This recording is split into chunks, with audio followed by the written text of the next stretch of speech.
Hi dears. അപ്പോൾ നമ്മളെ GIB examination നാളെയല്ലാണ് നടക്കാൻ പോകുന്നത്. അതിൻ്റെ സമയം എൻ്റെ മക്കൾ പ്രത്യേകം നോട്ട് ചെയ്യണം. ഉച്ചയ്ക്ക് 2 മണി മുതൽ 5:15 വരെയാണ്. നമ്മൾ നീറ്റ് എക്സാമിനേഷൻ്റെ സമയം എപ്പോഴാണോ അതേ സമയത്താണ് Xylem GIB എക്സാമിനേഷൻ നമ്മൾ നടത്തുന്നത്. സോ നമുക്ക് സെൻറ്റേഴ്സ് ഏതൊക്കെയാണ് നമുക്ക് നോട്ട് ചെയ്താലോ.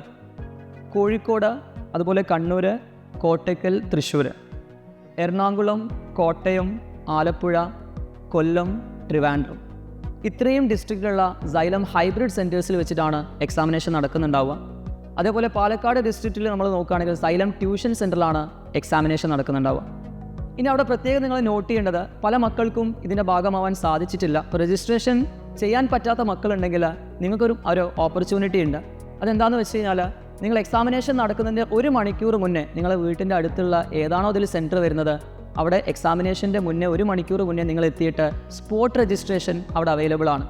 സോ എത്രയും പെട്ടെന്ന് നിങ്ങൾ സെൻറ്ററിലേക്ക് എത്തുക, സ്പോട്ട് രജിസ്ട്രേഷൻ കാര്യങ്ങളൊക്കെ കംപ്ലീറ്റ് ചെയ്യുക, ഇതിൻ്റെ ഭാഗമാവുക എന്നുള്ളതാണ്. പിന്നെ മറ്റൊരു കാര്യം എന്താണെന്ന് വെച്ച് കഴിഞ്ഞാൽ, ഈ മോക്ക് ടെസ്റ്റ് സീരീസിൻ്റെ GIB എക്സാമിനേഷൻ്റെ ഇമ്പോർട്ടൻസ് എന്താണെന്നുള്ളതാണ്. നമുക്കറിയാം, നമ്മൾ നീറ്റ് എക്സാമിനേഷൻ പോലത്തെ എക്സാം എഴുതുന്നതിന് മുന്നേ അതിൻ്റെ റിഹേഴ്സൽ കറക്റ്റ് ആവണ്ടേ, ആ ടൈം മാനേജ്മെൻറ്റ് കറക്റ്റ് ആവണ്ടേ.